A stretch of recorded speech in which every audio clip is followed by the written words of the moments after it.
Всем привет, с вами Оля и добро пожаловать на мой канал. Сегодня готовлю простой классический ванильный бисквит, который подойдет для сборки любого торта.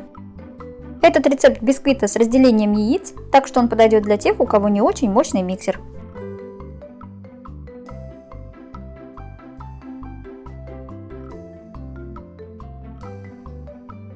В сухую и чистую чашу отправляю белки комнатной температуры. Добавляю к ним щепотку соли и начинаю взбивать миксером сначала на небольшой скорости и постепенно скорость увеличиваю до максимальной. Взбиваю белки примерно 1 минуту до появления однородной пены. Затем к ним начинаю добавлять постепенно половину нормы сахара. Каждый раз после добавления порции сахара белки взбиваю примерно 20-30 секунд и затем уже добавляю следующую порцию. Весь процесс взбивания белков у меня занял примерно 5 минут.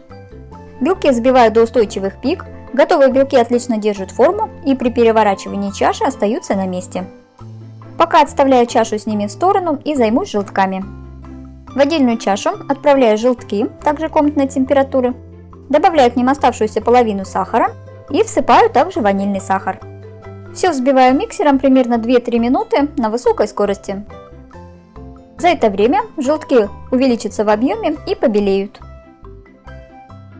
Далее в чашу просеиваю половину муки и добавляю разрыхлитель. И дальше уже с помощью венчика, без использования миксера, вмешиваю муку. Вмешиваю тщательно и быстро, так чтобы не осталось сухой муки и комочков. К полученной массе начинаю добавлять взбитые белки. Добавляю их за 4 приема и каждый раз после добавления все тщательно и быстро перемешиваю, чтобы белки не успели осесть и тесто получилось воздушным.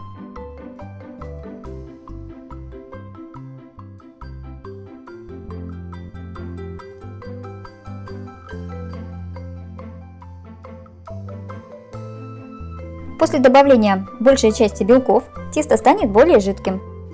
В этот момент просеиваю оставшуюся половину муки. Все быстро и тщательно перемешиваю до однородности.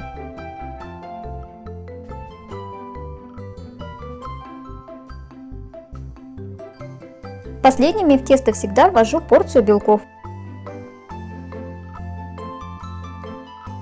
И вот такое воздушное, густое и пышное тесто в результате получается.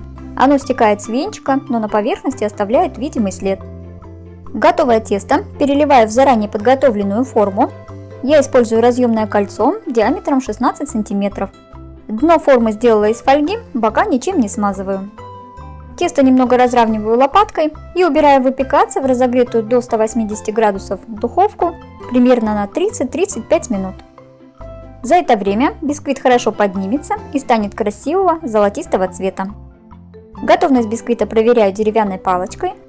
После прокалывания она остается сухой и чистой, без следов сырого теста.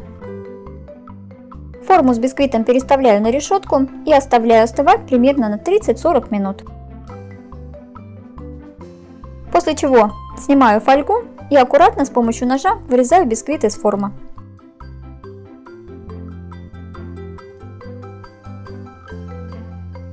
Бисквит получился мягкий, воздушный и с ровной шапочкой.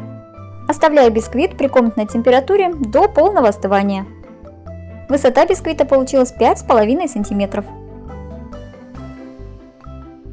После того, как он полностью остыл, можно упаковать его в пищевую пленку или пакет и убрать в холодильник примерно на 5-6 часов, либо же оставить на ночь. Для сборки торта бисквит можно использовать и после того, как его полностью охладите при комнатной температуре. Отстоявшийся бисквит целую ночь в холодильнике становится более плотной по текстуре и не так крошится при нарезании. И вот такой воздушный, пористый бисквит у меня в результате получился. Такой бисквит можно подать к чаю самостоятельно, а также можно дополнить его вареньем, медом или другими сладостями на ваш вкус. А можно разрезать на несколько коржей и собрать любимый тортик. Пробуйте готовить, удивляйте себя и радуйте своих близких. Всем спасибо за просмотр, не забывайте подписываться на канал, ставьте лайк, если видео было полезным, и всем пока-пока!